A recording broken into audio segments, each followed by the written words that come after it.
Whoever's missing is missing. Okay, there we go. Okay, good afternoon, everyone. This is Keisha, and I want to welcome you to today's discussion, March 2nd, 2019. And the discussion today will be led by DeJean.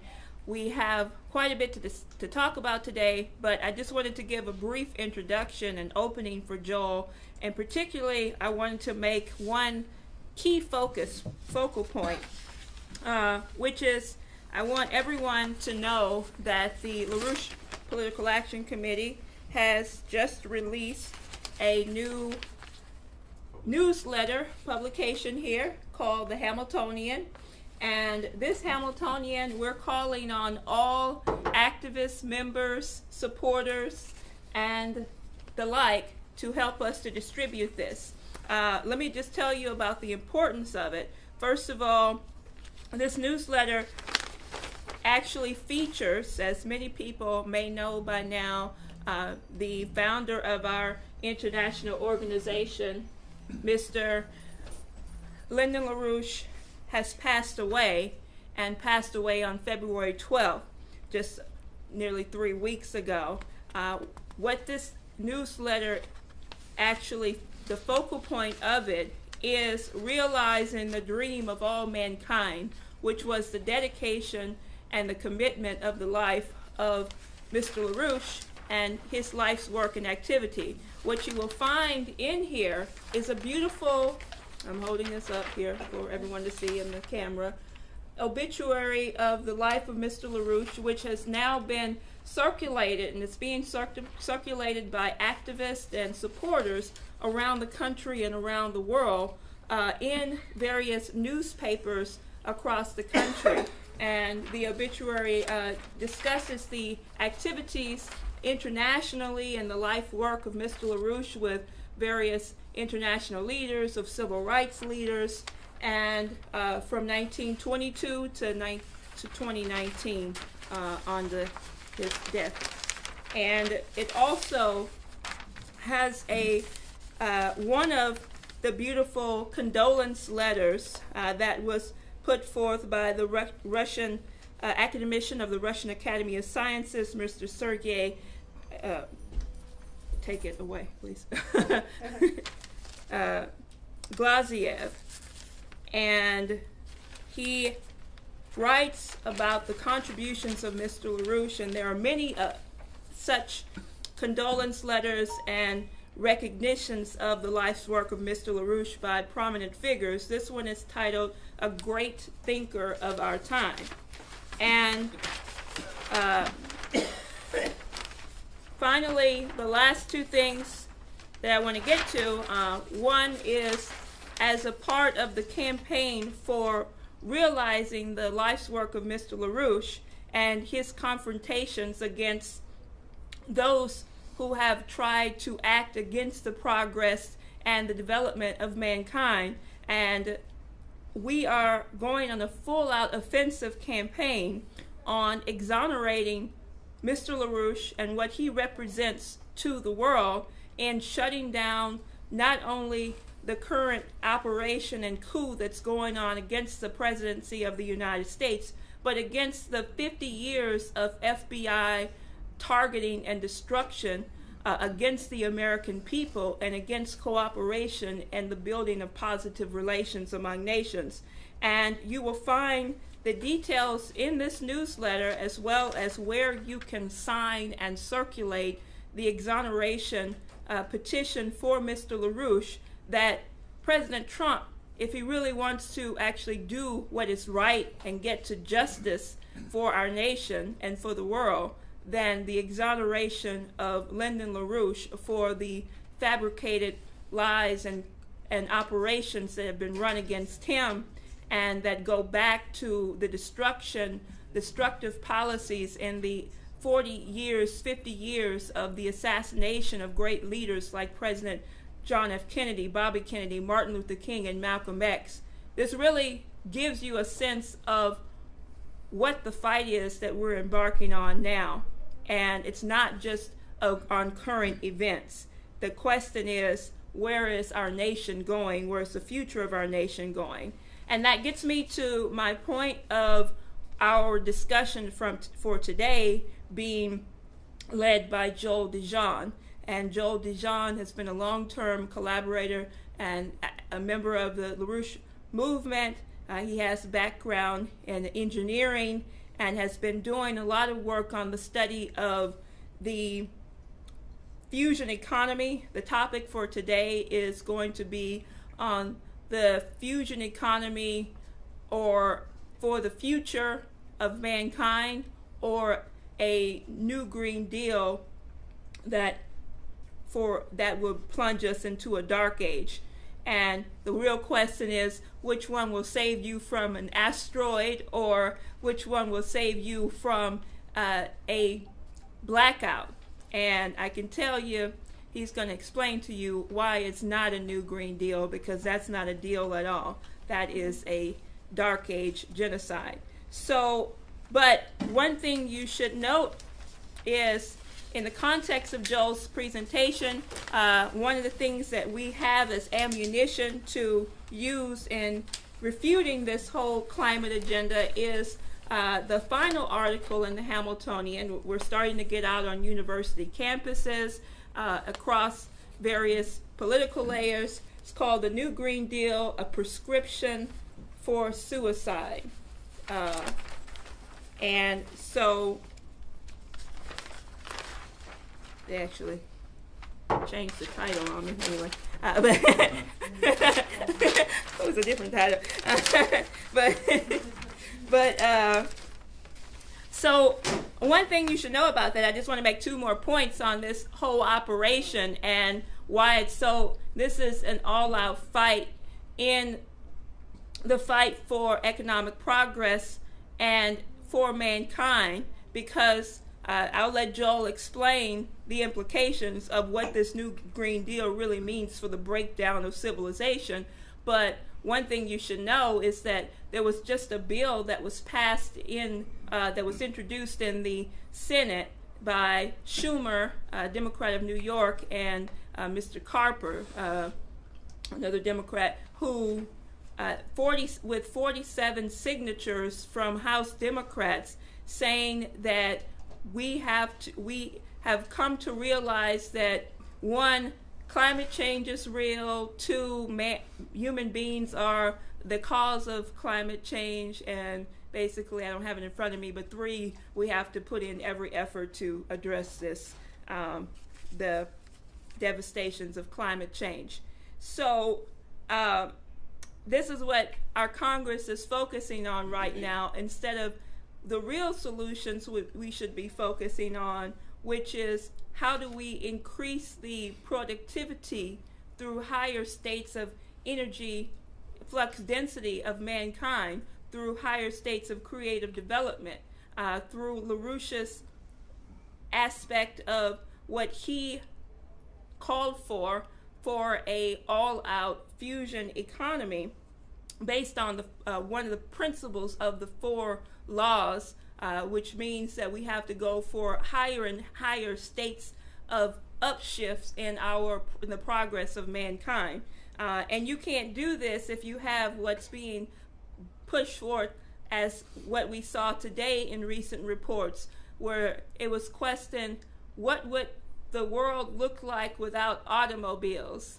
What if we had everyone, riding skateboards and scooters, and that you did away with all diesel, all carbon, all natural gas, so forth and so on, and that we put everybody on a system where transportation, for instance, is based on, getting around on your scooter or your skateboard or roller skates or bicycle, or, what kind of idiotic madness are we dealing with? Roller skate.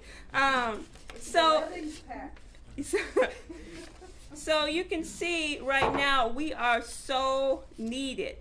And the final thing that I wanted to say is, you think about that kind of economy based on the dark age conditions of a pre-industrial society, where you're going to go back to conditions where people don't have adequate electricity if you were to deal with things like the bombardment of solar flares and asteroids that would come and wipe the planet out, as Joel will discuss. You know, are we prepared? Do we have the infrastructure for that? You know, if we say total carbon, doing away with total carbon emissions, what is that going to lead to?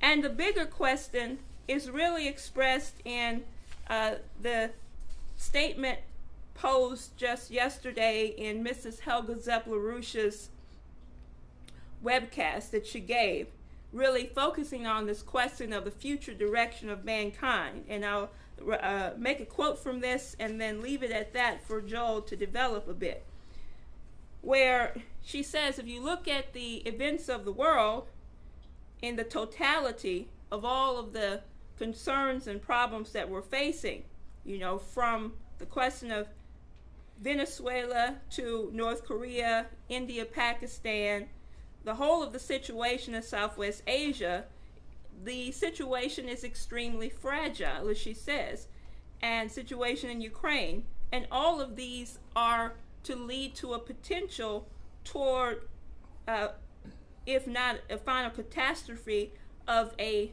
third world war, or what we may call the nuclear war. And the key thing right now is, how do you address all of these issues? What's the future of mankind? Well, she says, you have, given the fact that the old paradigm, the paradigm which is embedded in this new Green Deal and this geopolitical system and the British colonial system to keep nations and peoples pitted against each other and backwards, what is needed is to recognize that there are people and forces representing this old paradigm, as she says, that are pushing confrontation.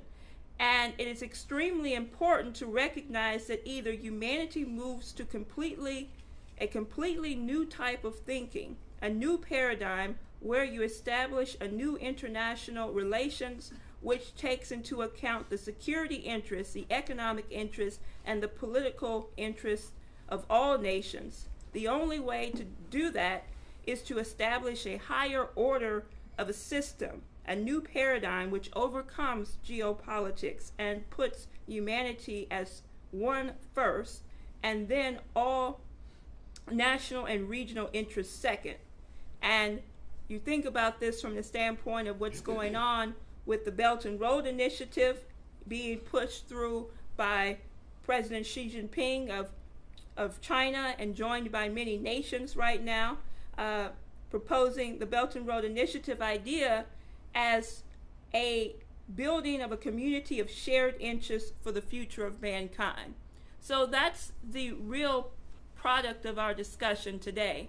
How do we go about getting more people to join us in building this community of shared interests for the future of mankind, not tearing each other apart like barbarians?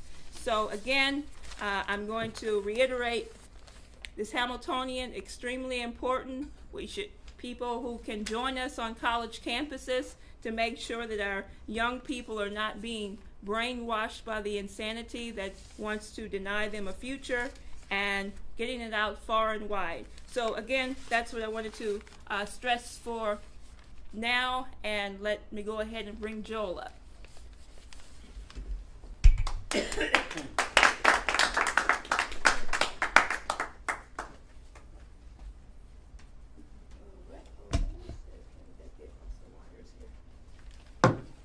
Tripwires. Yeah. Okay, you got it. Okay, next week will be the 150th anniversary of the periodic table of elements. Really? And Mendeleev put that out in 1869. Now, part of the Green New Deal will be to eliminate element 6. They will eliminate carbon and possibly replace it with a new element called the Cortez. So, Mike, if you could put up the picture of on February 7th, well-known climate scientist Alexandra Ocasio-Cortez and her sidekick, Ed Markey, senator from Massachusetts, held a press conference where they presented this great Green New Deal. Now, who could be against the Green New Deal? Now, what they propose is that in 10 years, we get rid of all carbon fuels, that we rely on 100% renewable energy, mostly windmills and solar panels and maybe a few dams. And most of the greenies are in favor of blowing up dams. So maybe we'll tolerate them for a little while. And the elimination of nuclear fission energy.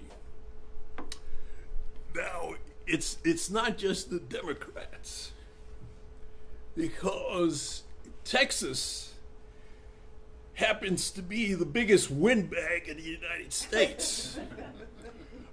We have right now an installed capacity of 22 gigawatts of windmills. And if any of you have been to West Texas, you see these huge 300-foot wingspan windmills.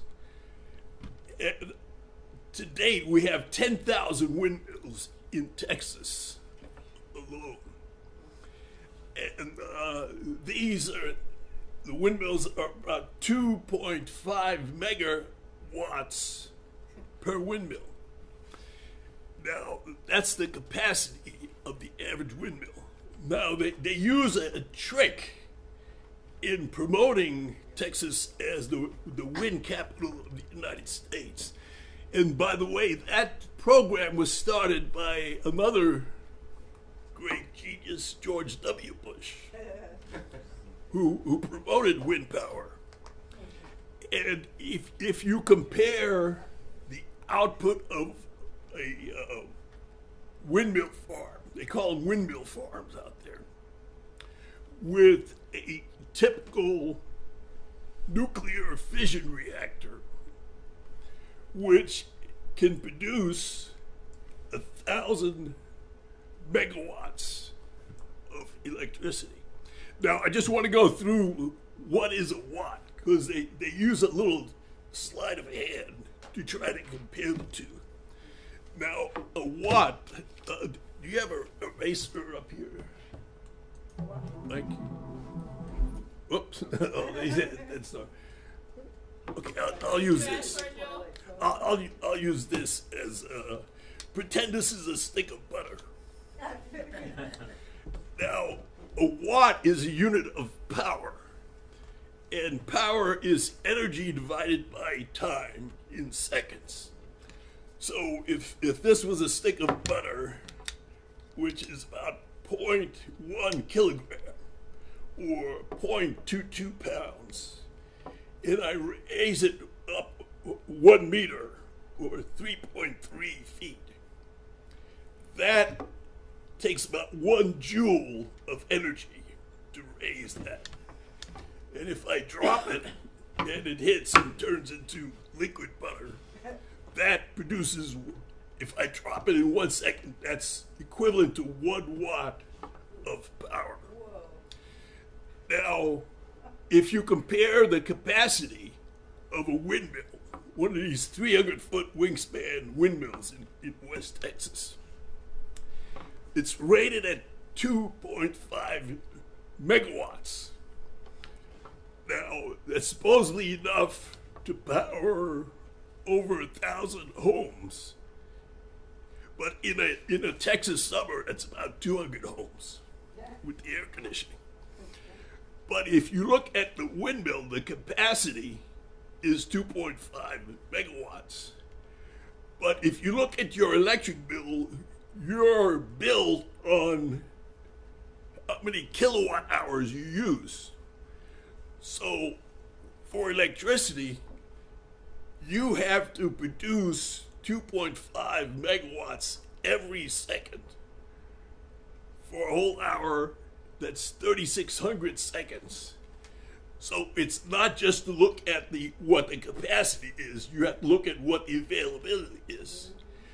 And for a typical windmill, the availability is something like 30%. So over 2/3 of the time, you're producing 0 watts. Now, if you try to run your refrigerator 30% of the time, or your air conditioner 30% of the time, or your baby heart monitor 30% of the time, you're going to have to cover that 70% of dead time. Now, what they do here in Texas is we have plenty of gas. It's not just wind bags, it's gas bags. So, using natural gas as a backup, for every watt of power that you have as your capacity, you have to have a backup of 1 watt equivalent, so that when the wind doesn't blow, you can keep generating power. Because the thing with the electric grid, and by the way, the U.S. electric grid is one of the marvels of the world.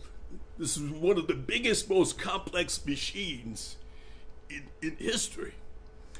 And what Cortez and her cohorts are proposing is that we take down that wonder of the world and we go back to the average power usage in Africa.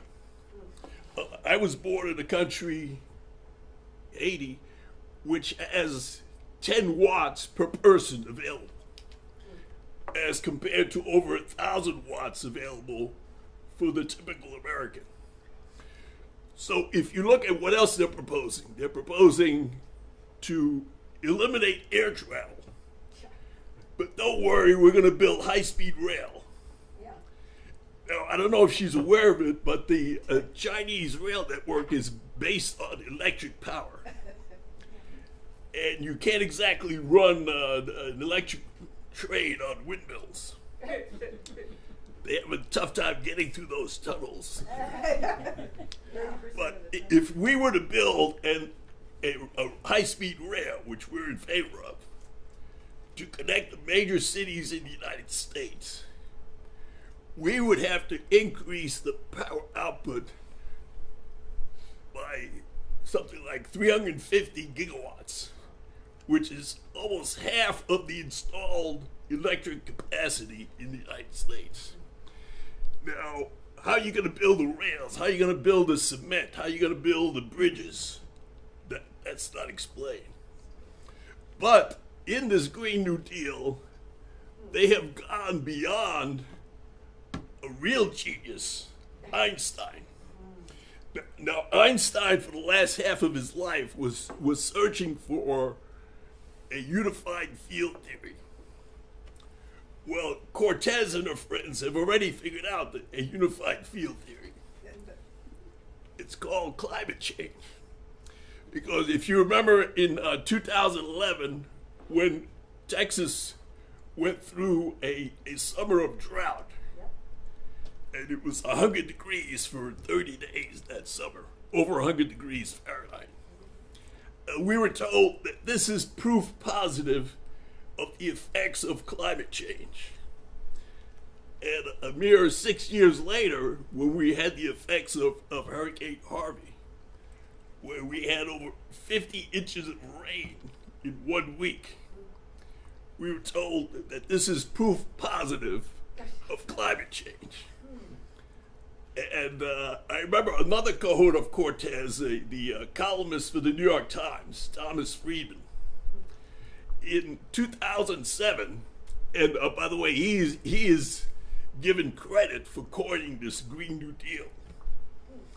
In 2007, he wrote in January of that year that he was able to play golf in the suburbs of Washington, D.C., because it was 70 degrees Fahrenheit in January. And his column went through how children in the future will never know snow. They'll never see a winter. And next week they're expecting another polar vortex.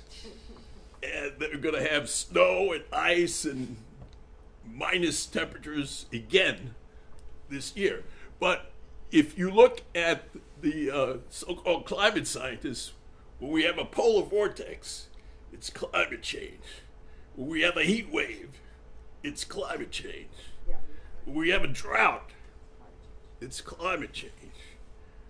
When we have flooding, it's climate change. When we have asteroids, and I actually heard Amy Goodman ask a climate scientist about this. We had a close call with an asteroid, and she actually asked the guy, does that have anything to do with climate change?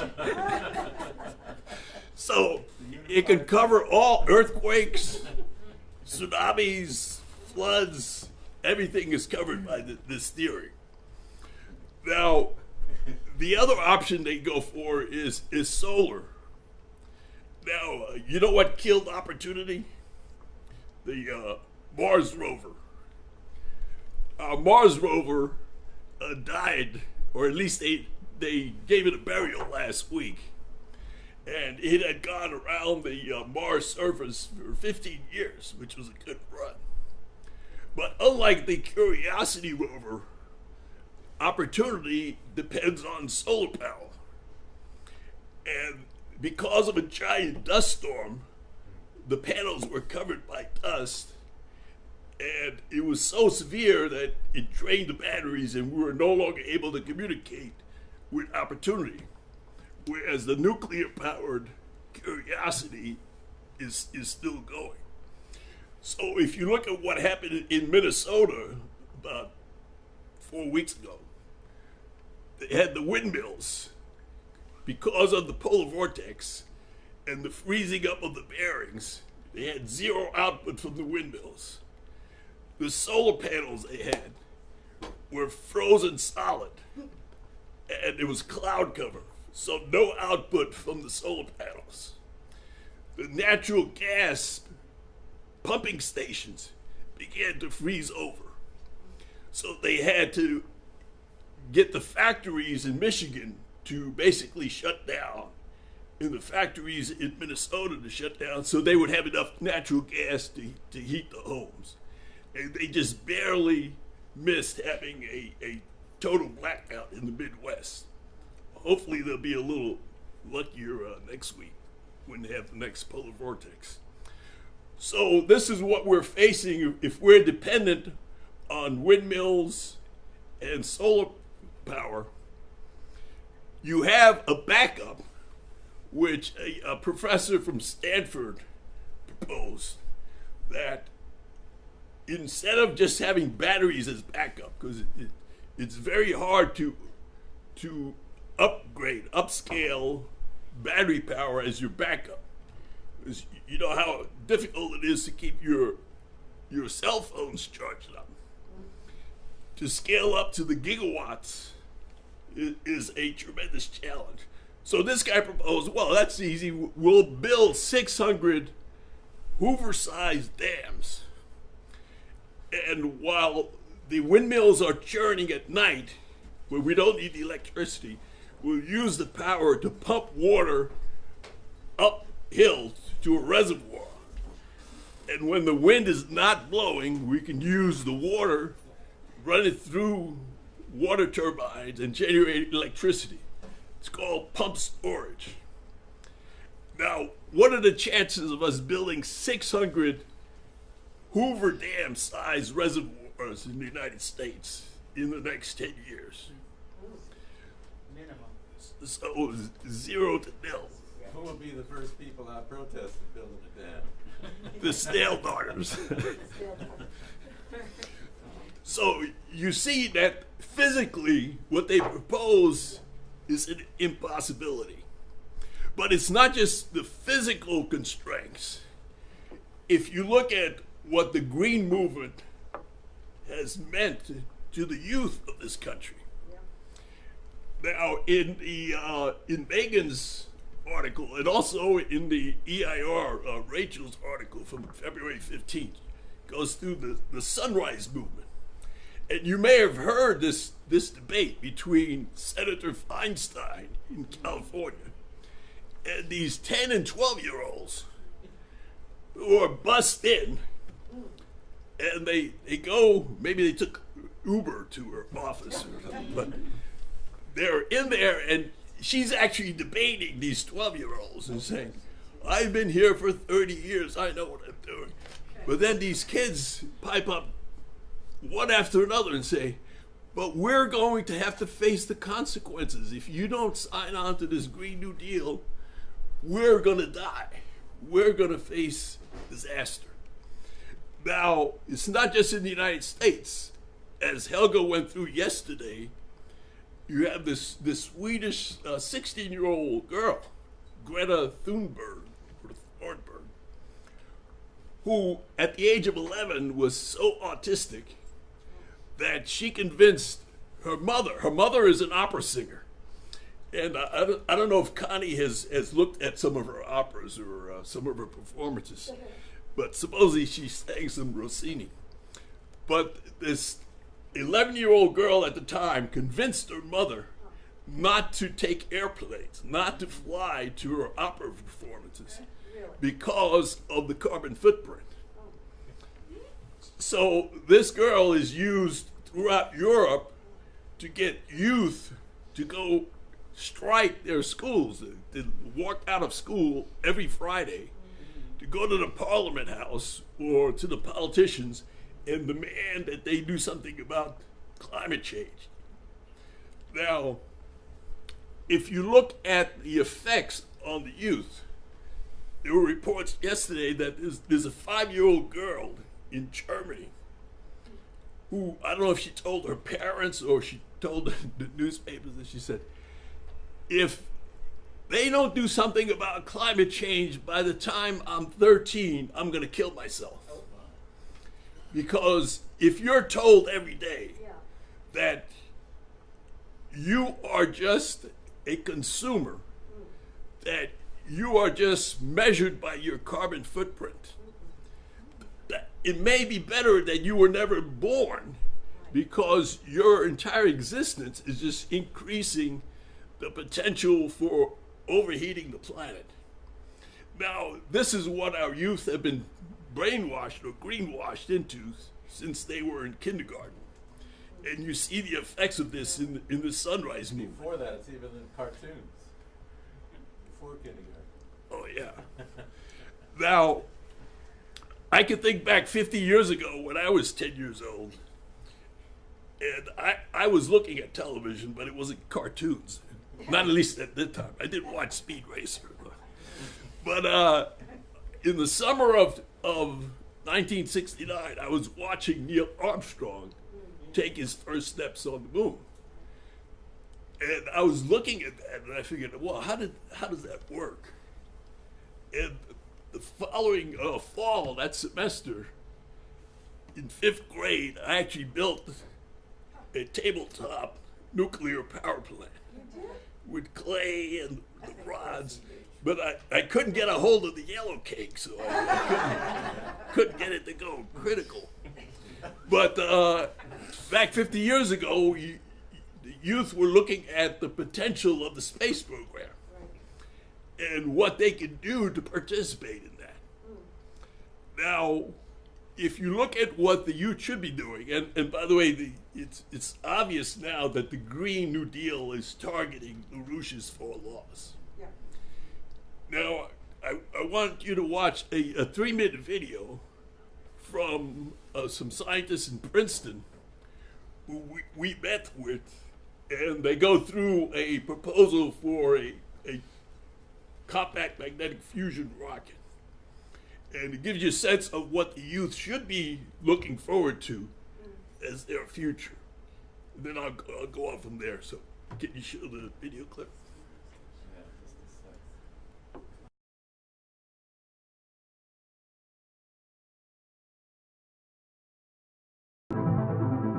sec. The direct fusion drive is a new concept in propulsion based on fusion energy and it provides in a single package both propulsion and electrical power. So this direct fusion drive is really a game-changing technology, enabling us to reach deep space destinations much faster and with vast amounts of electric power. NASA's interested in a variety of deep space destinations, such as getting to Jupiter in 1 year, Saturn in 2 years, Pluto in 4 to 5 years. A single DFD engine on the smaller side, so a 1 megawatt DFD engine can do any of those missions. We can literally fly straight to Pluto, fly straight to Jupiter, do not stop, do not pass go, do not collect $200, fly directly to your destination. And that's a dramatically different way to operate deep space missions. It will save time, it will save money, and we'll be able to do more science when we get there. DFD is still under development at the Princeton Plasma Physics Lab. In DFD, rotating magnetic fields created by antennas on the front and back of the vessel and on top on the bottom create current in the plasma, and that current helps to confine the plasma and to heat the plasma to about 1 billion degrees centigrade. So the purpose of the DFD is to make thrust, but the fusion reactor makes energy, it makes energetic particles, so you have to convert that energy into thrust. We do that by allowing the fusion particles, the fusion products, to pass through the scrape-off layer, heating up the plasma there, and that plasma shoots out the nozzle, generating the thrust. DFD is different from other fusion concepts because it is much, much smaller. Ours, which you can see behind here, would be about the size of a minivan. The current machine, PFRC2, very efficiently heats electrons, and we're upgrading the power supplies so that we can heat ions. If we can heat the ions in this machine to about 10 million degrees centigrade, we could prove some of the physics theories that have told us we can make a fusion reactor. A 1 megawatt power plant is ideal for a wide variety of applications. This includes military forward power, remote power, portable power, emergency power, powering mines in the Yukon, and powering spacecraft. There's a lot of interest in searching for life on Europa, which is one of the moons of Jupiter. We could get there in 1 year with just a single DFD engine. With a few kilograms of fuel, we'd have enough power for more than 10 years. We could deflect asteroids that might be coming towards the Earth that would cause major damage. Working on this is very meaningful. The ability to provide power to people on the Earth, the ability to explore the planetary system, to go beyond the planetary system. We are excited about the future because DFD opens the door to new applications that are not possible today.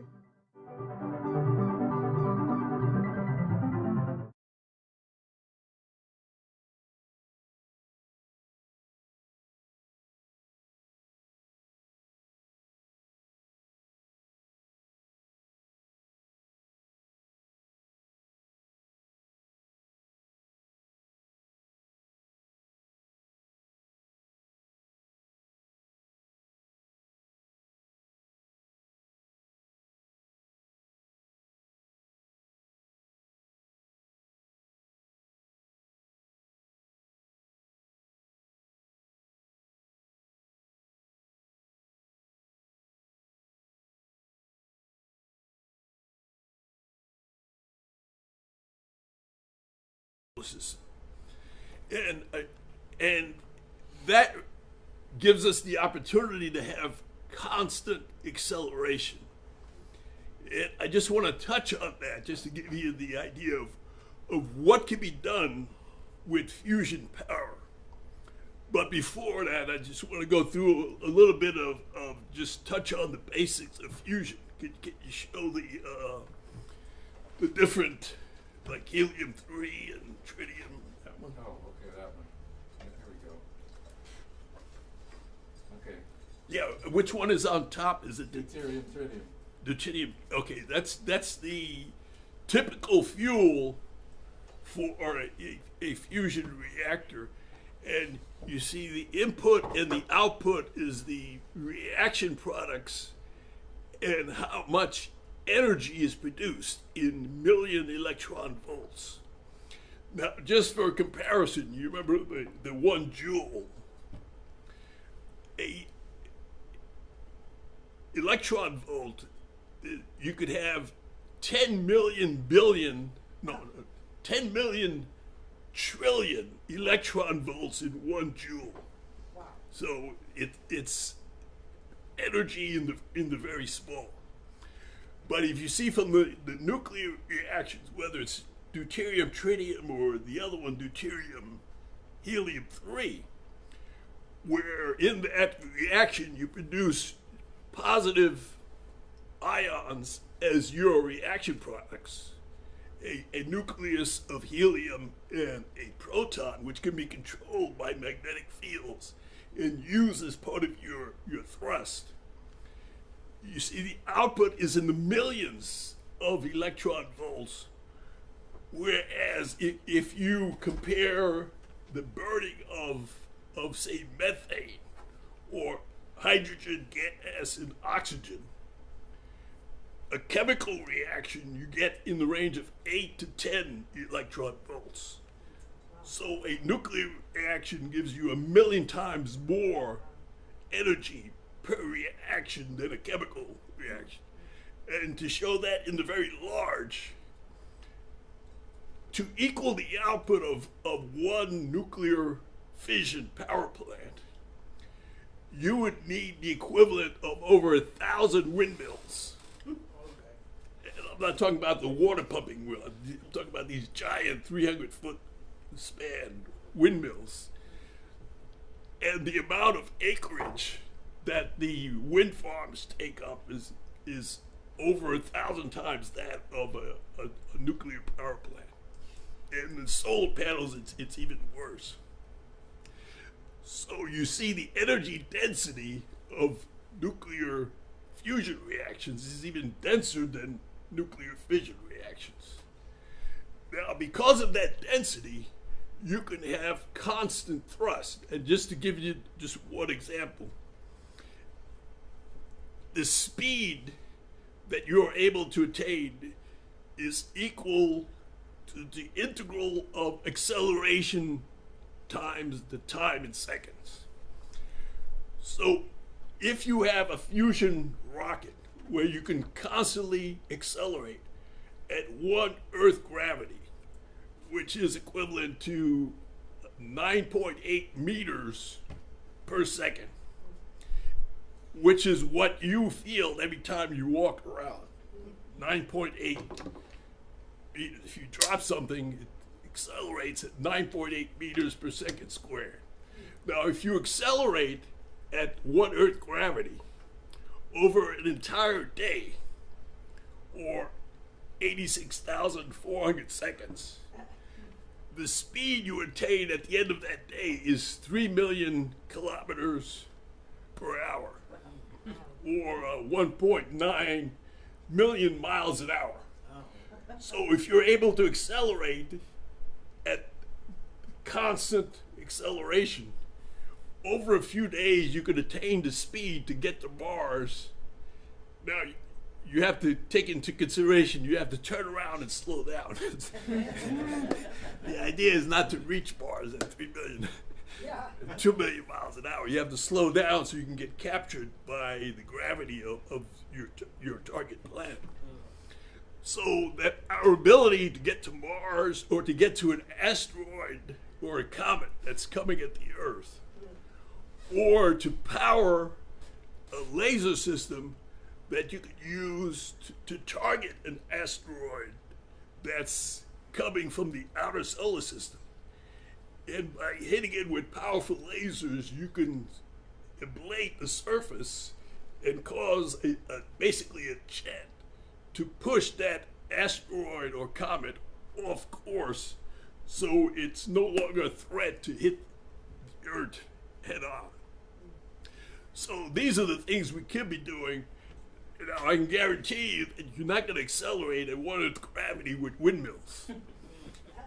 Matter of fact, the windmills don't work too well in space. Although, I don't know, maybe Cortez has a plan for that.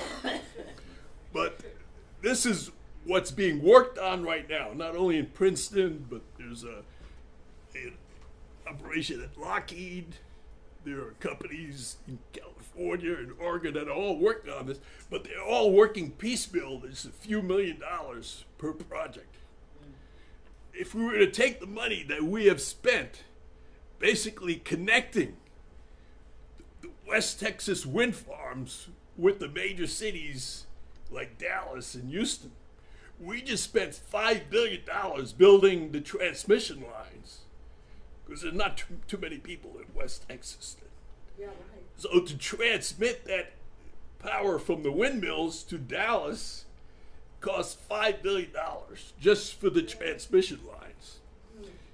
If we were to take some of that money and fund a real serious crash effort and combine that with a revival of the NASA space mission, and you may have heard this morning that SpaceX was finally able to get off the ground with a test dummy in their Crew Dragon capsule. Now, there are reports that the dummy was named Ripley, but I think his real name was Obama. But we'll have to see the videos after that. But if you see what happened with that, 8 years ago, me and one of my brothers went, this is when my mother still lived in Florida, we went down there and hijacked her car and took her up with us to the Cape to watch the last shuttle launch. The Atlantis went up in July of 2011. And that was the last shuttle. Now, between that shuttle and the launch this morning of a crew-capable capsule, again, they didn't have any real human beings in it yet. That's supposed to be in the next few months. It took 8 years to get that accomplished. If you remember what we did with Kennedy after his May 25th, 1961 speech to the Congress, where he set the goal to put a man on the moon within 10 years, before the decade is out. It took 8 years from Kennedy's speech, where the biggest rocket was about the size, the capsule was about the size of this podium. It took 8 years to go from these little puny rockets to the massive Saturn V rocket, which to this day is still the biggest rocket ever built. It took 8 years to go from Kennedy's speech to Neil Armstrong walking on the moon. It's taken us 8 years to go from retiring the space shuttle to putting a dummy in low Earth orbit. And people were cheering this. Now, it's good that they made it up there. But I think we can set our goals a little higher than just low Earth orbit. And if you look at what the Chinese have done in landing on the far side of the moon just last month, or back in January, and a program to develop the moon, develop the resources on the moon, which has millions of tons of helium-3 on the surface. You just need to go up there and refine it. If you look at what they're doing and compare it to what we're doing, we're going backwards. And if you look at what Virgin Galactic did last month, where they sent a passenger up, not into orbit, but just to touch the very beginning of space. Not even, the beginning of space is about 100 kilometers up, or 62 miles up. It went about 50 miles up, so you can see the curvature of the Earth. You can go weightless and come back. They did what Alan Shepard did in 1961, in May of 1961, and they claimed that this is a great breakthrough. So we need to get real serious about a real space mission. And if you look at the third panel from our conference, where Keisha and others went through some of this, you get a sense of where we should be going. And if you look at the potential of getting to a new platform of fusion power and not going backwards to a platform of windmills and solar panels, which we've had windmills for hundreds of years. And besides just producing electricity, we haven't made much progress there. But if we get serious and actually go towards developing fully modular nuclear fission reactors, developing these new fusion concepts, working with China, working with Russia, working with North Korea to get into space, to get a serious space program, that could be the pathway towards peace and collaboration instead of war and hysteria that we get from the Green New Deal. So I'll stop there and see if you have any questions on the video or anything else. Yeah, I think the thing that came to my mind was we need to recruit a lot of teachers. You know, people who are currently employed in the school systems, and just show them that short video, because they have problems getting their kids to concentrate. They have problems, you know, with negativity, as you described in the first part of your speech. You know, causes all kinds of psychological problems in the kids, what's being done to them. And you know, if we could get this stuff even in one school, you know, as a model, you know, it would be dynamite. You know, just to see the progress those children would make. I think they Well, do you have that. You have to take it from the top, because if you think of what did Kennedy do? Yeah. We didn't go to each individual No, school that's district. fine, but I'm We just saying as set an it at the top. organization. Yeah, I agree with you. But the other thing I forgot to mention is what Cortez went through is she's 29 years old. And you shouldn't hold that against her. But she actually said that, well, us millenniums should not have children. Because not only can't afford it because of our school loans that we have to repay. We can't afford housing. But why would you want to bring children into this world when the world is heading for a meltdown? So if that's the outlook of the society, Right. then these kids don't have much future. But if you look at the reaction of youth to the landing of Curiosity back just 6-7 years ago, there were actually young people around Times Square watching the landing on the big Sonytron, and they were cheering when it landed. So I don't think we'll have much problem with the youth once they're presented with this. But yeah, we do need to get this into the schools. But we need to have a national, international effort Absolutely.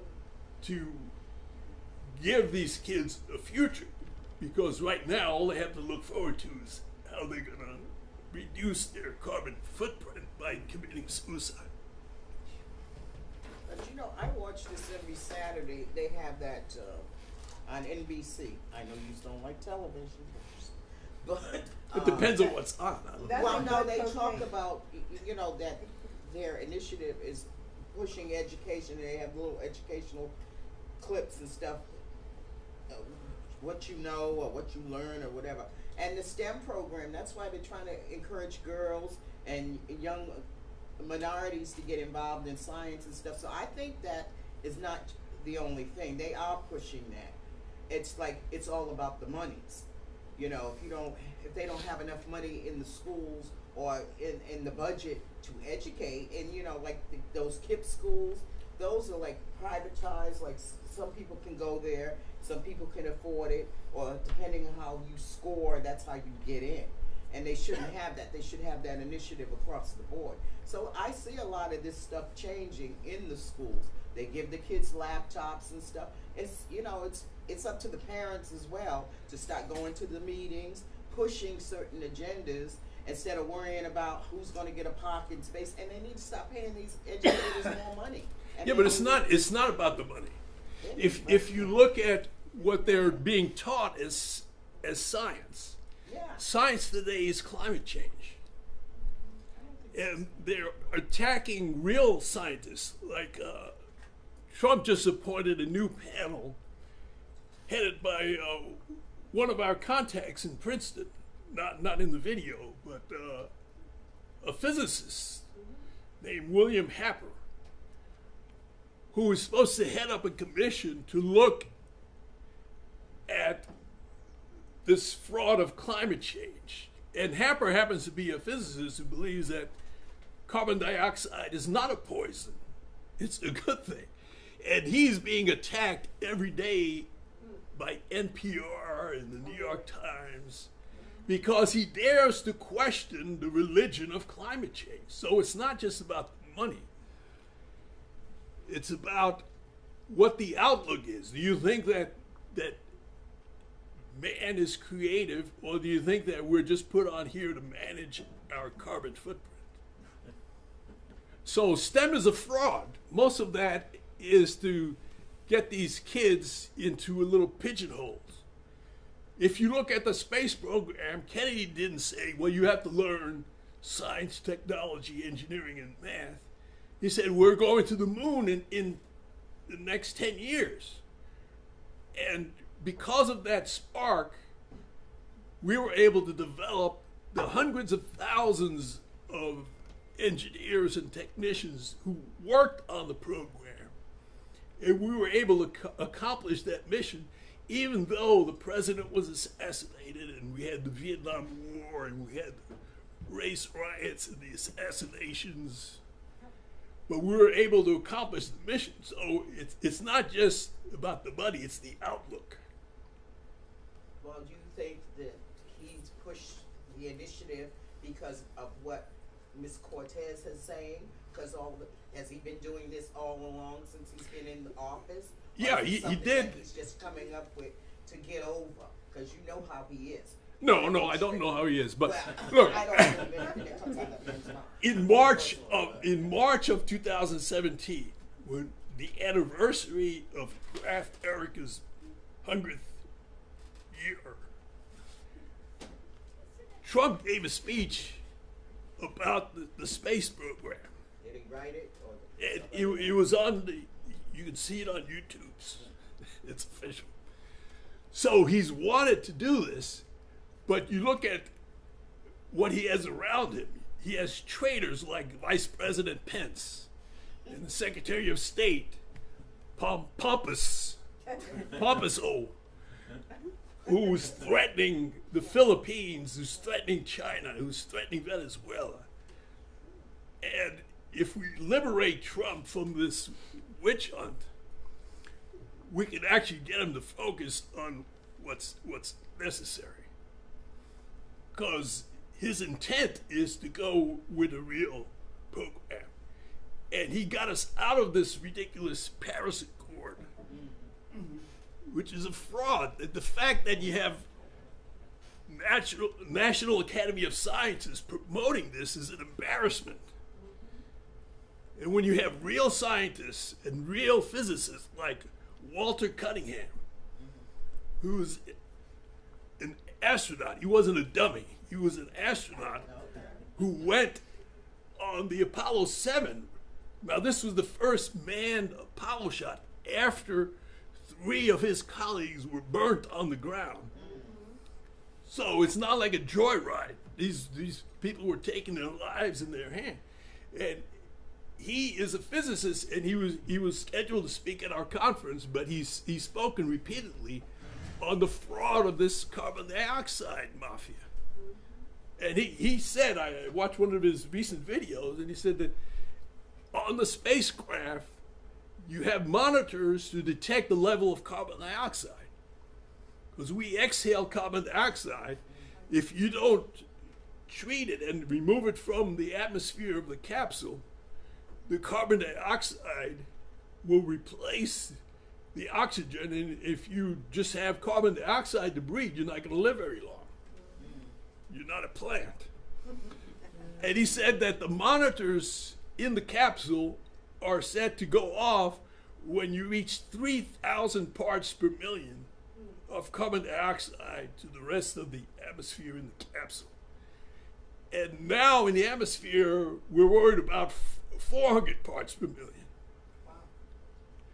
And in nuclear submarines that go underwater for over 3 months, 6 months at a time, their alarms are set to 5,000 parts per million.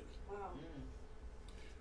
So this whole religion about getting rid of carbon dioxide is a fraud. And the fact that the president has empowered a panel to expose this fraud is a good first step. What he should do is exonerate LaRouche and bringing in some of LaRouche's collaborators to map out how we're going to implement these 4 laws. Yeah. And if that was done, we'd have kids beating down the door to join with the program. Yep. Okay. Now, is this the same carbon that they want you to put the thing up in your house? You know, if you have. No. Oh no, that's carbon monoxide. Oh, Not okay. carbon dioxide. Oh, okay. Yeah, carbon monoxide. Now, I didn't do get well in chemistry. The environmental well, that's all right. happy You can. to double the carbon monoxide in the atmosphere. It's like that. They gave me my G and I was glad to get it. Now, you can see the level of Okay. of knowledge of chemistry. It was, whenever we have a blackout in a hurricane, Yeah. what happens is people go out and they buy these Oh, yeah. generators. Did you see all those people that died in the project? I mean, the 2 people. They Well, went through the whole what project. people do is they bring the generator to their patio, Right. In Baltimore. and the carbon monoxide, which is generated by the burning, comes in, and they come in, and every time there's a blackout, a major blackout, you have whole families that are wiped out. Hey, Joel, I had a question because I was just brought to my attention. You might know a little bit more about it. Energy Secretary Rick Perry had announced that the Department of Energy is moving toward building the VTR, which is versatile fast neutron source or versatile test reactors, as a part of the Trump administration's plan to revitalize and expand the U.S. nuclear industry. Do you know more about that? Yeah. See, that's supposed to go into the Idaho National Laboratory.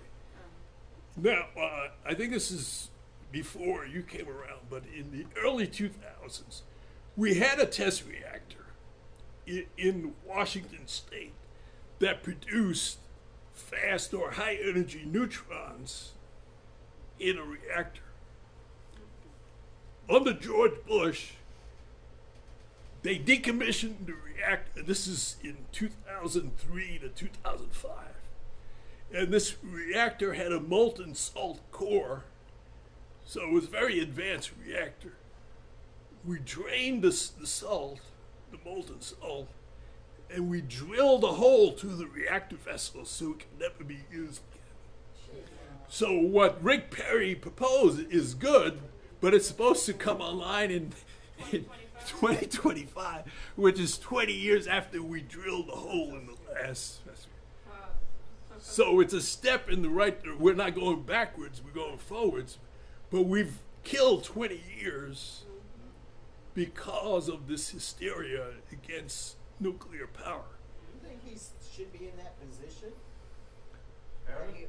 Yes. If he's moving in that direction, then why not? Well, if he takes the right advice. Look, under Obama, we had 2 top nuclear physicists as the head of the Department of Energy. But what did they do? They promoted declaring carbon dioxide as a pollutant. They went along with the Paris Accord. So one of these physicists had a Nobel Prize for using lasers to slow down particles so you can cool them to almost absolute zero. So these weren't stupid people, but they went along with the groupthink, or after Me Too, it's now gropethink. So they had high degrees, but they went along with the backward program. So Perry, while I think he studied agriculture at A&M, besides being a cheerleader. He was part of a cheerleader. But at least he's going in the right direction. These other great physicists were going along with the program and taking us backwards. Now, do you think they're worried because, is this the same thing like the Chernobyl thing where they're, are these the same gases or they're 2 different things? No, that's radiation and all of that. As bad as Chernobyl was, and Chernobyl was an accident that occurred because that reactor did not have a containment home, and they were running experiments on it, and it had a bad design. But even as bad as that accident was, the number of people killed from that accident was about 50. We lost, in the last few weeks, 50 people just from natural gas explosions. There was an apartment building in Paris, in the middle of Paris. It blew up. And they thought, oh, this must be terrorism. But no, it was a natural gas leak. Oh my God. Somebody hit them. There was a overpressure near Boston a few months ago. And you have to pump the gas into each household at a certain pressure. And somebody turned a knob, and it was overpressure. And it blew out whole neighborhoods. Oh my gosh. And some kid who had just gotten his driver's license, like 16, and he was parked outside his house, and his house blew up, and the chimney fell on the car, and he was the only one killed in the accident. But if you look at the number of people killed in coal mine disasters, and I remember I took a nuclear engineering course in college. And the professor kept saying that there are more people killed from burning coal because of the uranium is in the coal. So if you're worried about radiation, you get more radiation from burning coal than from living near a nuclear reactor. And if you look at Fukushima, to this day, they have attributed the Fukushima meltdown with one person who had some kind of cancer they attributed to him working in the cleanup. 18,000 people were killed by the tsunami. Hundreds of people were killed because they had to move. They had these people in these old home nursing homes. And if you're 85 or 90, and you're forced to move into a new location, your chance of survival is greatly diminished. So hundreds of people died from just the evacuation. And if you look at 3 Mile Island, nobody died. Zero. Nobody died from that so-called accident. We used to say more people died in the backseat of Teddy Kennedy's car than died in that accident. So-called, yeah. Which is true. Now, what about the soil? Have they ever tested that to see? I know at one point they had where stuff was growing abnormal and all of that. And where, Chernobyl or? No, I mean, have they ever tested the soil? Well, yeah, they tested Chernobyl, and because of the evacuation zone, they go back into the and they find that it's like a Garden of Eden now. Because people were forced to move out, the wildlife has come back and occupied that area. So you have wolves and deer and all sorts of birds. And to this day, they haven't found a bird with three wings. Oh. So there's this inordinate fear of radiation. Now, every time you go on an airplane, you get more radiation than if you lived for 30 years around a nuclear plant. Joel, can you say something about the dangers of privatization of aerospace and space? For example, the Challenger accident, there's this famous O-ring. Now, to my knowledge, that was caused by a private company or an outsourcing, which is a practice of privatization. And also, the SpaceX has had huge failures in their rocket program. Can you speak on that? Yeah, on the Challenger, it wasn't privatization. And the NASA has used private companies to build equipment. NASA didn't build the Saturn V. They had contractors, but they oversaw the contractors. Now, what happened with the O-ring was the company that built the solid rocket boosters the engineers had warned that the O-rings were not rated for freezing temperatures. And because the FBI, I don't think it was under McCabe or any of his cronies, but this is back in the 85, they targeted the head of NASA and forced him to resign. So he was replaced by this, basically a glorified accountant. And so the accountant was in charge of giving a go, no go to this launch. And all up through the line, they were saying that no, do not launch in these conditions.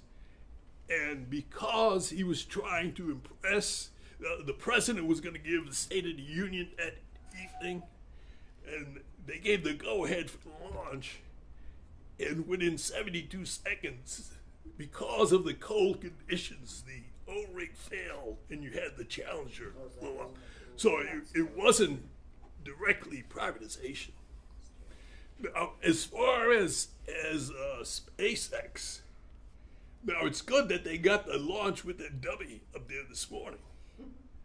But the fact that it took us 8 years from the launch of the last space shuttle to the launch of this test capsule is an indictment on this idea. Now, NASA was preparing a follow-on to the space shuttle.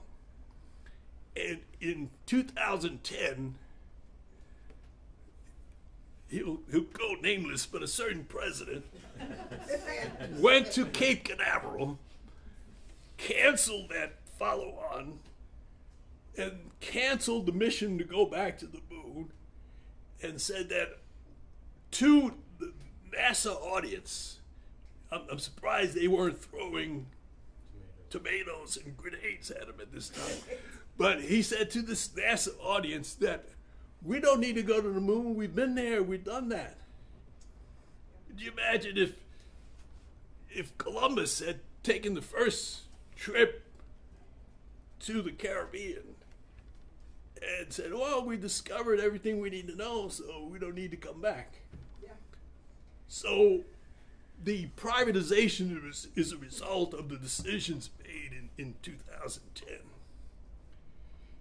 Now, SpaceX could be incorporated into a larger mission, but I can guarantee you SpaceX and Bozo and Bezos are not going to get us to Mars because they're still working on the chemical rocket designs that we had 50 years ago. So it's not a bad thing that private companies, I mean, Lockheed Martin built the space probe that's orbiting Jupiter, and they built the probe that just landed on Mars recently, the InSight. But they built it under contract with NASA. So if you have NASA overseeing the operation, that'll work. But if you depend on individuals paying millions of dollars to go on a joyride in low Earth orbit, then it's going to be a mission to nowhere. That's Yeah. like Mark Monk has, and, hold on one second, what's Mark his has name? a question. Have any private space companies achieved escape velocity? I mean, or are they just all the... Yeah, I think the super heavy SpaceX, remember it went up with a Tesla? And it's so it's escaped and it's now orbiting the sun. Okay, I think that's a dodge by Elon Musk to increase the mileage statistics, his cafe mileage statistics. Yeah, it could be. But they're electric vehicles, so you know. It's gonna be solar powered soon. I see. Okay. So Joel, Yes. I have a leaflet for those who've not seen it on the, not to change the subject because the question of the Russians running the hacking of the DNC emails, but it is a question of science and the hysteria that has been going on for 2 years of Russiagate. I have a leaflet I'll hand out to the people who have not seen it, but maybe you want to just incorporate that in terms of what Bill Binney Larry Johnson and the VIPs have done scientifically, right, with forensic evidence to prove that the Russians could not have hacked the emails. Yeah, if you haven't seen the Bill Benny's presentation, it's in the latest EIR, his presentation in the first panel of our conference. What he goes through is that there are certain protocols for transferring files. And to transfer a file onto a thumb drive, there's something called file allocation tables, where as you're transferring the data, you stamp the time, and this particular program stamps the time to the nearest even number, so that in any of these digital files, you have a 0, 1, odd, or even. And if it's just random, like when you're transmitting over the internet, you have a 50-50 chance of it being a 0, 1, or odd or even. But if you're transferring to a thumb drive, because of the way the file is written, it's 100% that it will be an even number in the timestamp.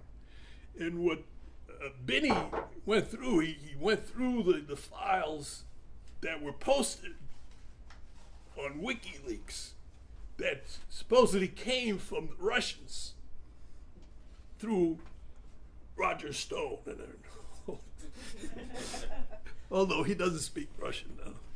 But he said that the file allocation tables from what was on the internet indicated that they were all even numbers, and he looked at 500 examples. So if you have a binary system, it's 0 or 1, so it's base 2 to the 500th power, which is larger than the number of atoms in the universe. And in the base 10, it's like 10 to the 150 power. Now a billion is 10 to the 9. A quadrillion is 10 to the 15. So you're talking about 10 to the 150. That's a big number. That's huge.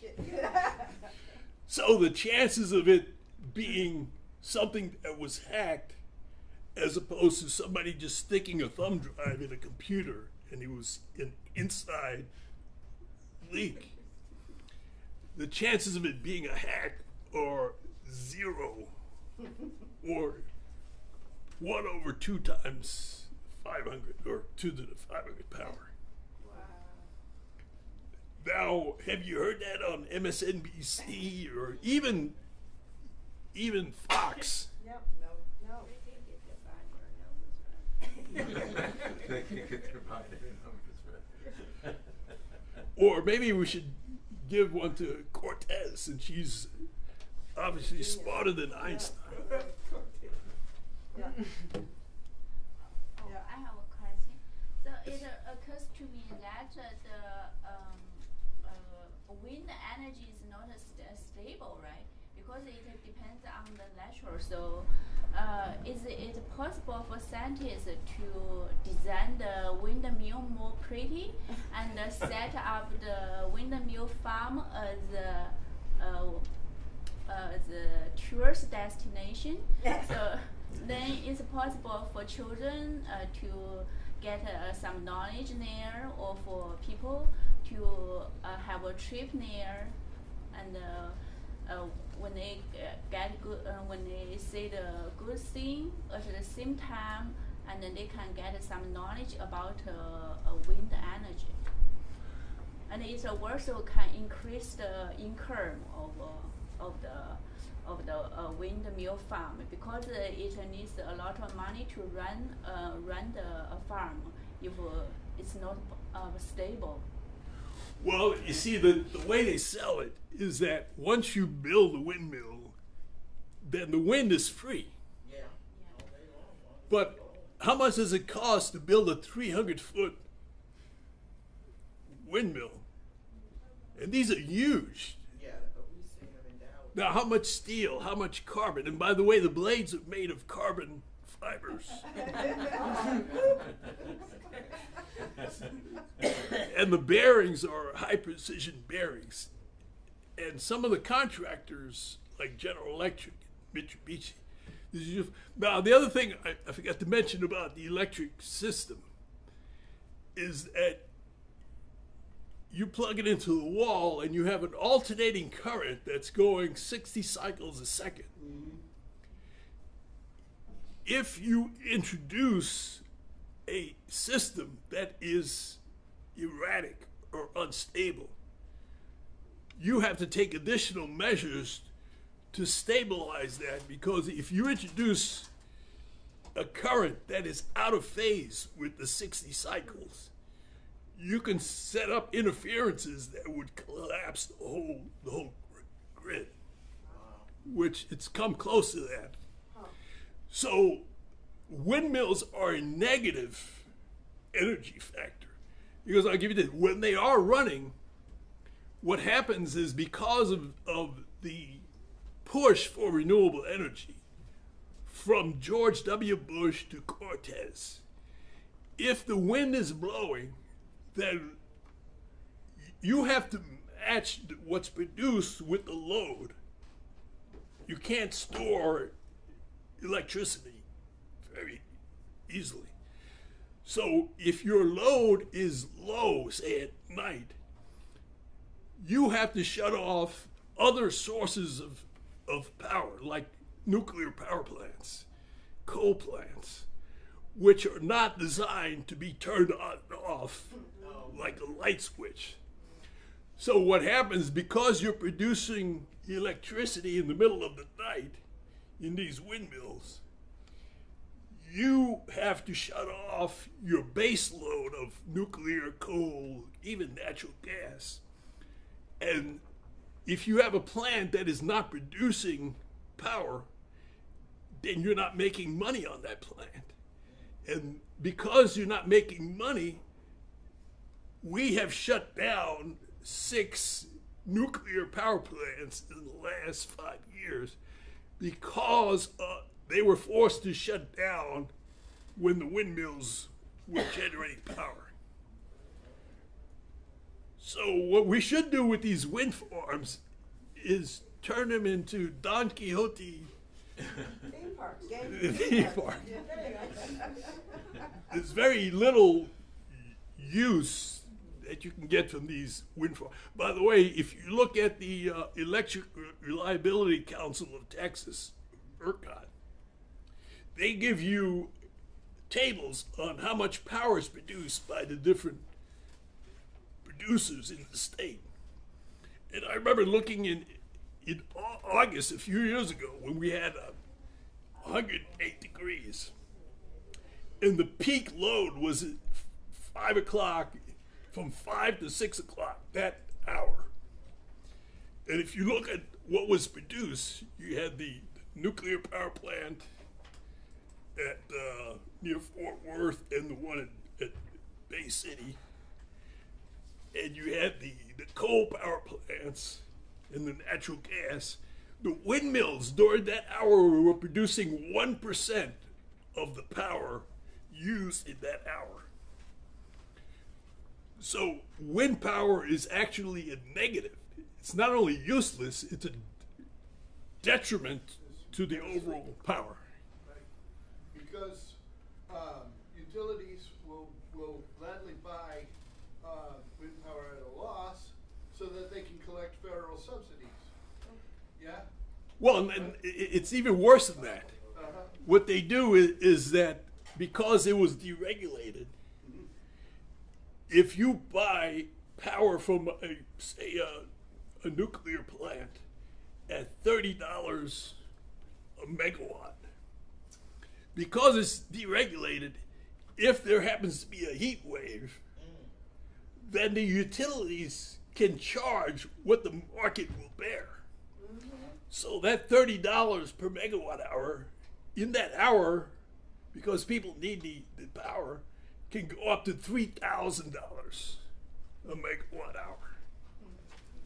So that's why your electric bills have been going up.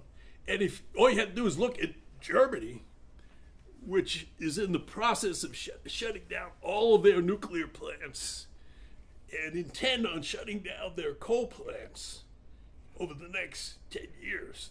They have their own Cortez over there called Angela Merkel. She's the prime minister. But if you look at the cost of energy per kilowatt hour in Germany, it's 3 times that of France. And it's 3 times that of the United States. And the only reason why you haven't had blackouts in Germany is when they need the power, they buy it from France, which produces 80% nuclear power. Or they buy it from Switzerland. Or they buy it from Poland, which produces 80% from coal. So the carbon, if they're so worried about carbon, the carbon footprint of Germany has gone up since they've implemented these green policies. What about those windmills in Holland? What were they used for? Oh, that was to pump water. Oh, is that why they were blowing? Yeah, there was. So windmills in the 1600s, they were useful, but we don't want to go back to the covered wagons because they were useful. No, I was just saying, what's the difference between them? Yeah, they just pump water. Oh. Joel, would you go through that again? Because I think it was really important what you said about how the windmills forced the other kinds of electric generation to be shut down. Yeah. Because Because of the way that renewable energy has been pushed. It's the law in many states, including deep red Texas. You'd think we wouldn't have any greenies here, but we had one in the Bush family, including his father and son. But if you look at the way the law is written, if you're producing power from windmills, and so far in Texas it's mostly windmill energy, they haven't shut down the farms to put solar panels in yet. But because of the way the law is written, if the windmill is producing power, the utilities have to buy the power from the windmill. And because the way the grid is set up, that you cannot have more power produced than your load. It has to be balanced. Is the load the amount you're using? Yes. So that if you're getting, say, 50% of your power from the windmills, then if you keep the nuclear plant open and you keep the coal power plant open, you may have 150% of the load being applied to the power grid. Now that power has to go somewhere. And if it's not being used, then it will start to trip the circuit breakers. And if you don't trip the circuit breakers to prevent an overload, you may damage the transformers. And some of these transformers take about a year to build. And we don't build them in the United States. So you could blow out the grid for a year. So because of that requirement, you have to shut down the nuclear plants. And because the way they set up the financing, if you're not producing kilowatt hours or megawatt hours, then that plant is earning the utility that owns it $0. So that plant, while it's perfectly safe, perfectly ready to go, it becomes a deficit to the utility. And they look at the numbers and say, well, we can get this almost free energy from the windmills. Why should we keep operating? We have to have the people monitoring the control panels. We have to have people on site. We can just lay those people off and shut down the plant. And we can just depend on the windmill energy.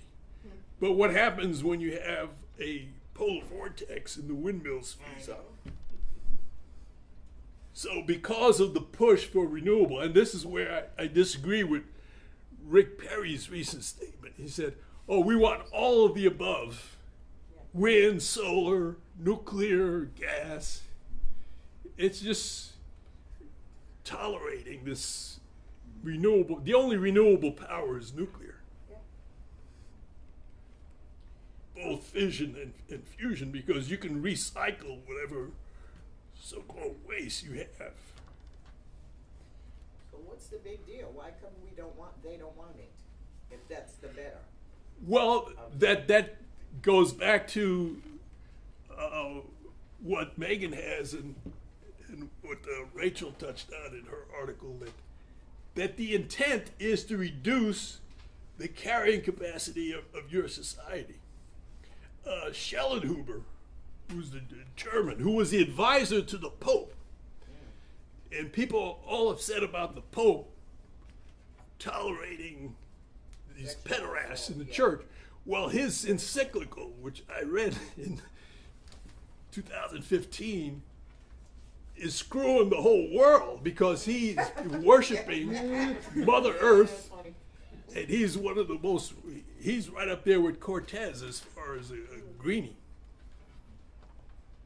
It's a place in hell for him too. Well, yeah, if he doesn't repent. Yeah, he said repent. I wanted to make a point going back to what Victor was saying about private industry. Because I think, you know, that we used to make a bigger deal about it in terms of what would be the effect of these big projects, you know, spearheaded by the federal government, but hiring private industry. Because that's, you know, what built the the airplane industry was the war mobilization, you know, and you don't have to do that for a war. You can do it for peace and development, you know, with the federal government laying down the program, you know, this is what we need to build the country, and we're gonna put a lot into that, but you know, we want to have all these private companies involved because you've got the experience, you know how to do this stuff. And well, it wasn't just a war program. If you look at the history of civil aviation, what happened is you had the Wright brothers, and it took years before their flight was really recognized. And it wasn't until World War I where you had these planes being developed in Europe, but the U.S. was way behind, that we set up the National Advisory Committee on Aeronautics, which was the precursor to NASA. And what happened is you had all these private little companies, the Wright brothers, the Curtiss company, all these companies building their own little airplane, and they were suing each other because of patent infringements. It wasn't the Chinese stealing patents, it was internal. And what the U.S. government did is they stepped in and they said, we're going to buy all the patents, and we're going to give contracts for you to build certain aircraft, and to advance the state of the art, we're going to invest in this National Advisory Committee on Aeronautics. We're going to build wind tunnels, and this is what if you saw Hidden Figures, oh yeah, this is what a lot of them were involved with before NASA. So we were developing the latest technology in these wind tunnels, and we were giving that technology to different private contractors like Boeing, Lockheed, to develop the engine, the aircraft. And before the Second World War, what happened is that the U.S. Postal Service gave contracts to these companies to fly airmail routes. So before passenger service, there was the U.S. Postal Service, which invested in these private companies to literally get them off the ground. And once World War II started, we had this set up so that we could develop these private companies to build the airplanes we needed for the war effort. yeah, I wasn't just talking about airplanes. You know, I mean, the thing is, my main point was the idea of how the federal government drives, you know, the private sector, you know, Right. by its orientation, like NWAPA. I mean, imagine what that would do in terms of steel production and, you know. before the railroads. Yeah. People forget the Lincoln set up the transcontinental railroad in the middle of the Civil War. Right. And it was finished from 1862 to 1869 when they put the Golden Rail in Utah. It took 7 years to build a transcontinental railroad, coming from both West Coast and the East Coast, and they had to line up. Otherwise, they would have to start over. But if you look at the only good thing that you can possibly indicate from the Green New Deal is what was mentioned in our conference as well. They want to build high-speed rail. Well, we've been building a high-speed rail from Houston to Dallas since 1990. Not really. And how many miles of track have been laid? Joel? Yes. I mean, two things. One, you may have mentioned this earlier, but this new commission that Trump's forming on climate change could be a real kind of eye-opener, and it could kind of lift the cloud, so to speak, Right. allowing people to think again about what this all this nonsense has been about. But I wanted to otherwise ask you about this new fast neutron test reactor. Perry. Keisha asked about it. Oh, did she? Yeah. Oh, okay. Yeah. Okay, sorry. Well, just to repeat that, you probably remember this in Hanford in the 2005 period. We had a high-speed neutron test facility at Hanford. And this was under George W. Bush. They went in, they drained the coolant, the molten salt, and they drilled through the vessel. Oh, yeah, so you couldn't use it again. So they could never use it again. So it's good that Perry is establishing this new fast neutron test facility, but it's supposed to come online in 2025, 20 years after we shut down the last one. Why so long? Because we have defunded nuclear research, not just fusion, but the modular nuclear reactors. We've defunded real science, and we've funded climate change. Yeah. Climate change is the new science. And on this new panel, I mentioned that Happer, if you look at the New York Times, NPR, every day now they're attacking Happer by name. And they're saying, look at this foolishness. Everybody knows, according to the great climate scientists like Bernie Sanders, that the science debate is over, that climate change is real, according to the U.S. Senate. And why are we putting this foolish retired physicist in charge of looking at what's already established science? So it's like the Roman Empire saying that we don't need to fund astronomy. We know how the orbits of the planets go because we have Ptolemy. Been there, done Joe, that. can I say something? Go ahead. So, the idea is that you can't, the idea used to be, and the truth is, that man can solve any of these problems on resources or population or anything else with science, with creativity and with science. But if you think about the last 30 years, that's been turned on its head to say, no, science is where all of our problems are coming from. We have nuclear radiation, we have climate change, we have this, we have that. If you have more science, you have more problems. And if you have more people, you have more problems. That's not, that's what people get told over and over and over again these days. Well, and also they get told that the only real science is climate change. Yeah. There's a science that proves that science is The only science you get paid for doing, at least. That's more like it. And once you get people to agree to that, then the idea that you're going to lower the number of people on the planet drastically is part of what you're accepting. Right. That's why Cortez, if you look at her Instagram, And if you should listen to her. I meant to get an audio, but I didn't get. But if you listen to her, she sounds like a 12-year-old valley girl. And she says, "Oh, we're screwed." But if you have that, okay, that attitude, you why would you have children? Now, to go beyond it, she's not the brains of the outfit. Clearly.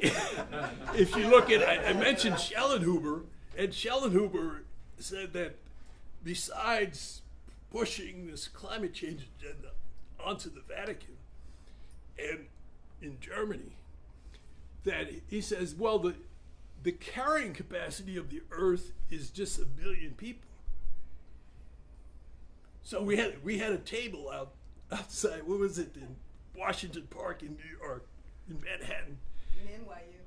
And yeah, nearby, and it was called. We had the LaRouche pack table and we had the Lemming pack table. Lemmings, like, you know, lemmings going over the cliff. It's a good wind over the cliff.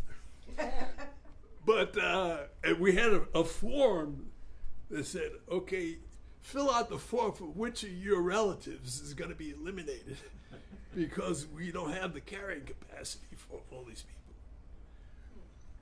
But this steeps the culture. But if you've ever read the Dan Brown, the Da Vinci Code, and his latest novel is called Inferno. Yeah. Basically based on Dante's Inferno. But the theme is you have a mad scientist who's creating a new virus that he's going to unleash on the world. And what does this virus do? It sterilizes 1/3 of the population so that it'll begin to reduce the population so that we can get to that level. Because these guys, they don't want to be called mass murderers. They don't want to kill people. They just want to prevent the population from reproducing itself. Some of them anyway. I don't know about all of them. Well, some, yeah, if you look at the royal family, they keep having, I think they enjoy it. they have three, 4 kids. Yeah, right. Joe, I would like you to elaborate a little bit on what the commission that Trump administration has put in place to help with inform people about this climate change hoax going on. What exactly is their agenda? Where are they right now? And what are the goals that they are planning to achieve? Yeah, as far as I see, he's already appointed this physicist from Princeton, William Happer, to head up this commission. Now, what it's labeled as is they used to have the Team A and Team B for the CIA. And Team A would give an estimate of what's going to happen to the Soviet Empire in the 70s. And you would have another group of Team B, which would come in and look at the same information and criticize the conclusions of Team A. Well, this Happer Commission, which is supposedly already impaneled, and they haven't released the names of all of the members because they don't want them to be targeted by the news. But the intent, as far as I know, is for them to look at some of the material that was presented at our conference in New Jersey just 2 weeks ago, where we have people like Thomas Weissmuller and Larry Bell from University of Houston, and real scientists like Walter Cunningham, who's trained as a physicist and astronaut. And look at what they're saying, compare it to this hysteria from the Schellenhuber and these people, and criticize it point for point. Because if you look at what the media is saying about Happer, they're saying, this guy is so crazy. Not only is he a climate change denier, he says that CO2 is good for the planet. What kind of fool is that? Photosynthesis. Guy's gonna save their ass. Yeah, so as far as I know, that panel has been put together, but it's being attacked daily. Yeah. But if you were to look at the real data on what the temperature changes, and climate changes all the time, but this hysteria that the only thing controlling the climate is carbon dioxide is a fallacy from the very beginning, because the most powerful greenhouse gas is water vapor. So maybe Cortez should ban water vapor. You mean chemtrails? Now, my second concern is with all the resources available with the oil industry, how come they remain almost quiet, or they have been shut down almost completely by this climate change group who have moved on with the disinformation year after year, and now they have started a grassroots work coming up, and within a generation these holes will have ground, and it will take many more generations to come to change it.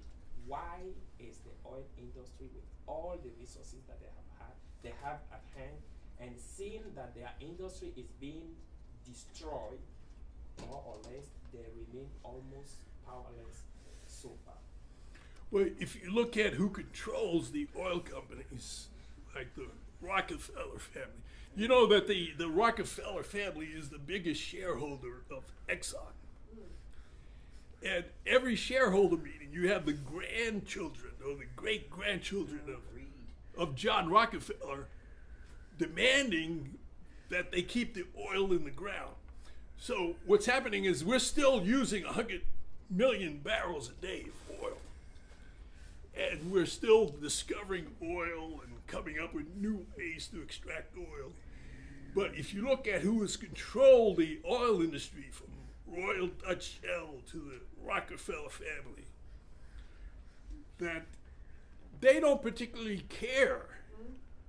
As a matter of fact, British Petroleum, controlled by the British, was trying to change its name to Beyond Petroleum.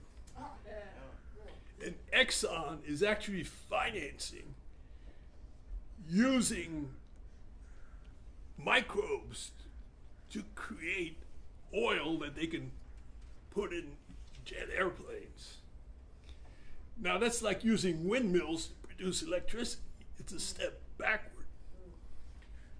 So the leadership of these oil companies, people like Tillerson, what have they done the last 10, 20 years? Tillerson reduced the revenue of Exxon by 50%, and he took whatever profits they were generating to buy Exxon stock, which has collapsed by 50%. So we don't have a bunch of geniuses running these oil companies. And as LaRouche said in the past, we should use oil for a feedstock. We shouldn't be using these huge tankers to transport fuel all over the country. Now they're transporting liquid natural gas or pressurized gas all over the country, all over the world. I mean, we could use, there's nothing wrong with oil, but there's just like nothing wrong with a fireplace. But you're not going to advance your society by using wood. And we do have to go beyond petroleum, but not with solar panels and windmills. That's good. On that point, Joel, I just want to re-emphasize to people, because the point that you just made gets us at the role that everybody has to play, especially people who know something about this field. Our EIR, Executive Intelligence Committee, Executive Intelligence Review publication the recent one is titled Courage Will Change the Future. And first of all, I'm holding this up, this EIR, because if you are, and people online should see this too. Courage should change the future. Beautiful picture of Rembrandt. If you don't know who that painter artist is, that is a self-portrait of Rembrandt. Anyway, I'm bringing this up because, first of all, everyone should be subscribed to the Executive Intelligence Review. It will very much enhance your critical thinking, your reasoning, ability to think outside of the bombardment of what's going on with the, they don't need to see me. Anyway, what's going on with the media. And particularly this EIR has the entirety, the next two of them, this one and the next one to come after, will have the entirety of the proceedings of the conference that the Schiller Institute held in New Jersey, and the beautiful presentations that were just brought up earlier. But I just wanted to bring this up because people should be a subscriber to it.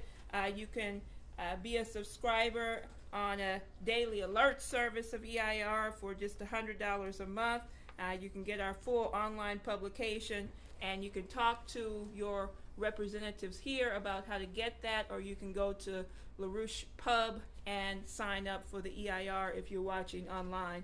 But I just thought I'd bring this up because this is what we're really the question at hand. Courage will change the future. The question is, people know this is a threat to the existence of mankind. Are you going to go along with it, or are you going to actually show courage and fight against it? Because the future of mankind, the future of the next generations unborn, the targeting on our young people, and I think Joel just expressed what we have in front of us as a beautiful future that can be brought about if we choose to fight. And you know, you think about it, in 5 months we're going to be celebrating the 50th anniversary of the Apollo 11 mission. All right, Joel, you were talking about that earlier. And they're, you know, this year they put out the movie on Neil Armstrong, the first man. They're going to be doing a new documentary on Apollo 11. And it's not just about reminiscing on the past, about what the accomplishments we made. And think about it, if we had what they're talking about doing today, ending carbon footprints and all of this craziness, you think we would have gotten to the moon? You think we would have had the Saturn V rocket if these guys had gotten away with what they're doing now? Had the optimism for the younger generations that Joel was talking about? No way. And so the question right now is not just to look at 50 years past, but look into 50 years into the future. Where are we going from here? And use the inspiration of the moon landing, of what drove the optimism of our young people, not what said, you know, which was really devastating to hear Joel talk about the young lady who, I mean, the young child, excuse me. 5-year-old. 5-year-old who, you know, was talking about by the time they're 12, if we don't do something about carbon emissions, then they might kill themselves. I mean, what kind of society are we living in? This is a real bestial dark age society. So you don't have any choice to sit back and just wait and see what's going to happen, or say, well, it's not the popular thing to do to go against this, because you have to be unpopular, you have to show courage, and we have to actually defeat this thing. So I didn't mean to take over, Joe, but I just wanted to bring that up. I endorse that message. Joel, going back to nuclear power for a second. Yes, let's go back to nuclear. It's been proven pretty well that it can follow loads as well as any other energy source. Is that right? No, what you have is the nuclear power and the coal are your base load. Mm-hmm. So it provides the power 24/7, as they say. Yeah. So it's there as your base, so it operates 24 hours a day, 7 days a week. And you need to refuel, so its availability is about 90-95% now from nuclear power plants. So those can be planned outages. Yes, they're planned a year and a half in advance. So that's your base. You want to keep that on at all times. And when you have a heat wave, then you bring online the natural gas turbines that you can fire up. And you bring those as your backup. You don't want to use the nuclear plants as your peak load because of the bulk of these plants. You can't just shut it down and then turn it back on. It's a whole procedure, including safety steps. So the nuclear plants are your base load, and everything else is just for peak load.